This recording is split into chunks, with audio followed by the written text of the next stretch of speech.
Maegovanen Tolkien Jiri, Imlimbaere Maslin Thararda. Bienvenue dans un nouvel épisode de Tolkien en bref. Aujourd'hui, nous allons parler de ces créatures mystérieuses que sont les dragons. En commençant par la toute première apparition de cette espèce dans l'histoire de la Terre du Milieu. On en profitera pour vous faire le point sur tout ce qu'il y a à savoir sur cette espèce que malheureusement Tolkien n'a pas beaucoup développé. Vous êtes prêts ? C'est parti !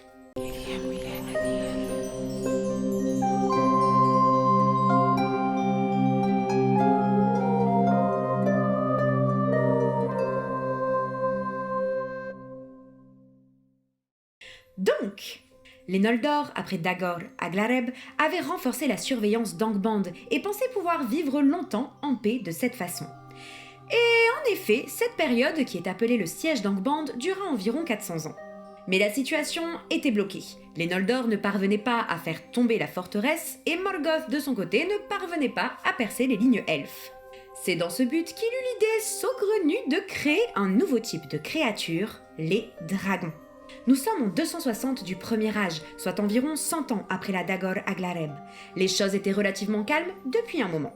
Morgoth décida donc de surprendre à nouveau les elfes. En plein milieu de la nuit, il fit sortir des souterrains d'Angband Glaurung, le tout premier des dragons, ou Uruloki.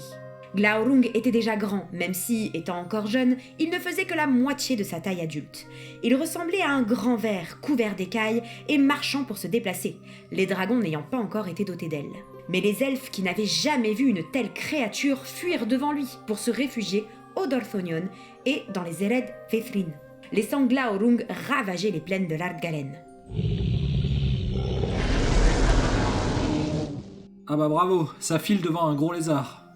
Dragon, il n'y a pas de lézard, nous ne parlons pas la même langue. Mais malgré leur frayeur, les elfes ne comptaient pas en rester là. Fingon rassembla une compagnie d'archers et chevaucha jusqu'au dragon pour l'encercler.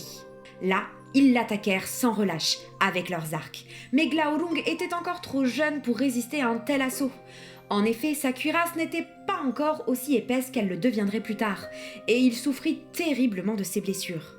Glaurung prit donc la fuite face à Fingon et sa troupe, pour retourner se terrer dans les souterrains d'Angband.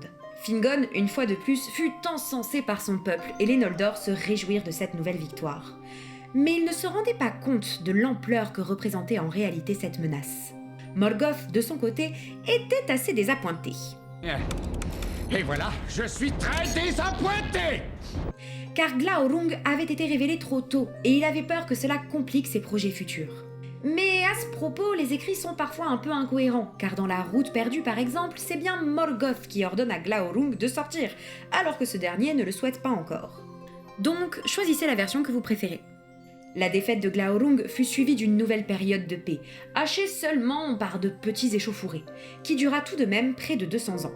Cette période s'appelle d'ailleurs la Longue Paix. Il fit donc bon vivre en Beleriand pendant cette période.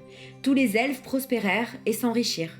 Les Noldor bâtirent leurs habitations autour des lieux de sentinelle et s'adonnèrent à nouveau à la création d'objets, de poèmes, de chroniques et de bien d'autres choses.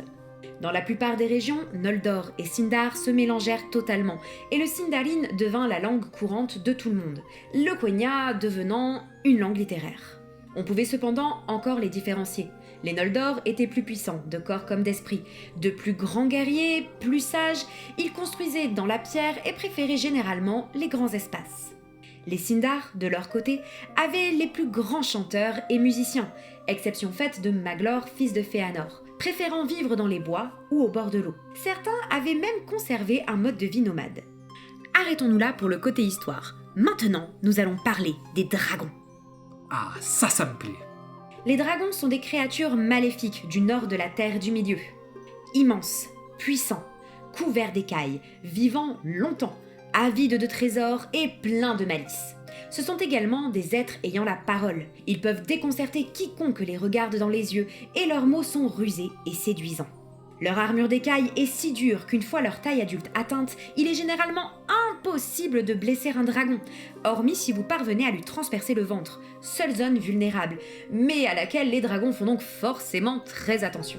Les dragons, aussi appelés grands vers, furent probablement d'abord élevés par Morgoth à son retour à Angband, mais on ignore par quel procédé. Sur la question de la possibilité pour Morgoth de créer de toutes pièces des créatures pensantes telles que les dragons, je vous renvoie à l'épisode sur l'origine des orques où nous avons déjà pas mal abordé ce sujet. Mais on a beaucoup dit que Morgoth ne pouvait rien créer par lui-même, qu'il lui fallait forcément quelque chose de préexistant. Du coup, les dragons, c'est quoi à la base ?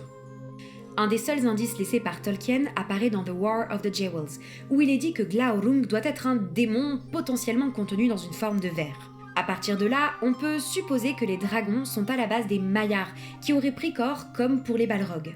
Plusieurs notes laissent également entendre que les dragons auraient été en capacité de se multiplier, mais là aussi, on ne sait pas comment.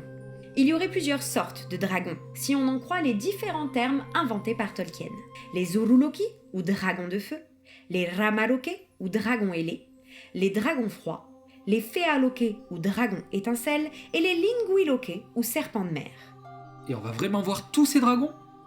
Et non, car finalement il n'y a que 4 dragons que l'on rencontre plus précisément dans les récits, Glaurung, Amkaragon, Skatha et Smaug, qui sont soit des dragons de feu, soit des dragons ailés. Le premier de tous les dragons fut donc Glaurung, décrit comme un Nuruloki. Ces dragons soufflent du feu, mais ne volent pas. Glaurung possède également de grands pouvoirs, comme la capacité de maudire ou de lancer des sortilèges à ses ennemis. Mais on ignore si ses descendants héritèrent de tels pouvoirs. Les dragons ailés, ou Ramaloke, apparaissent quant à eux pour la première fois à la dernière bataille du Premier Âge, avec notamment Amkaragon, décrit comme le plus puissant de ce type de dragon. Par la suite, Skatha et surtout Smaug seront les seuls autres dragons ailés qu'on croisera dans l'histoire de la Terre du Milieu. Les dragons froids seraient trouvés uniquement dans les Eren Mithrin et ne souffleraient sans doute pas de feu, contrairement aux autres. Mais pour les dragons étincelles et les serpents de mer, nous n'avons aucun autre détail.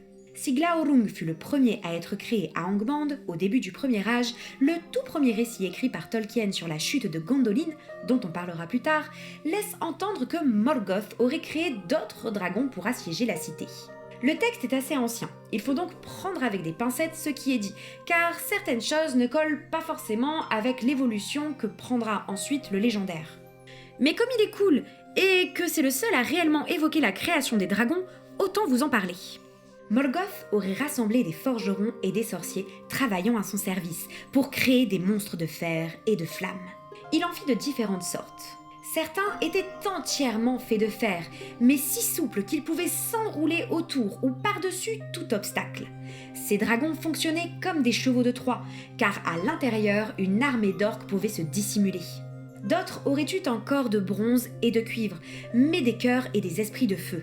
Cela soufflait du feu et réduisait en cendres tout ce qui se trouvait devant eux. Enfin, les derniers étaient des créatures entièrement faites de flammes, qui enflammaient tout sur leur passage, et cerise sur le gâteau, ces derniers étaient chevauchés par des Balrogs. Un combo de Balrogs qui chevauche des dragons ? C'est chaud ! La plupart des dragons furent cependant anéantis au cours du Premier Âge et de la dernière bataille de cette époque, où Morgoth fut vaincu. Peu de dragons en auraient réchappé. Dans certains textes, on parle de seulement 2 dragons rescapés. Ces rescapés se seraient donc terrés dans de sombres lieux pour se multiplier à nouveau et ressurgir plus tard pour semer le désespoir et le chaos. On ne sait pas quand mourut le dernier dragon, car Smaug n'était pas forcément le dernier, et Tolkien, dans une lettre, laisse entendre que certains survécurent au-delà du Troisième Âge. Mais là aussi, nous n'avons pas plus de détails. On sait seulement qu'au moment de la quête de l'anneau, il n'existe plus de dragons capables de détruire les anneaux de pouvoir. Car en effet, selon la légende, les anneaux des nains auraient tous disparu dans les flammes de dragons de feu, attirés par les trésors que ces derniers avaient accumulés. Dernier élément important de cet épisode, car cela va avoir des répercussions sur nos personnages autant au Premier Âge qu'au Troisième. Il existe ce que l'on appelle la malédiction de l'or des dragons. L'or couvé longtemps par un dragon serait potentiellement maudit et porterait malheur à qui récupérerait le trésor, notamment en attisant sa convoitise, lui faisant désirer toujours plus de trésors. Enfin bref, j'espère que cet épisode vous a plu. N'hésitez pas à suivre notre chaîne, à nous laisser des commentaires et à nous poser vos questions si vous en avez. N'oubliez pas que si vous souhaitez nous soutenir, vous pouvez également vous abonner à notre chaîne. On se retrouve très vite pour poursuivre nos aventures en Terre du Milieu. Namarie, Tolkien Jiri.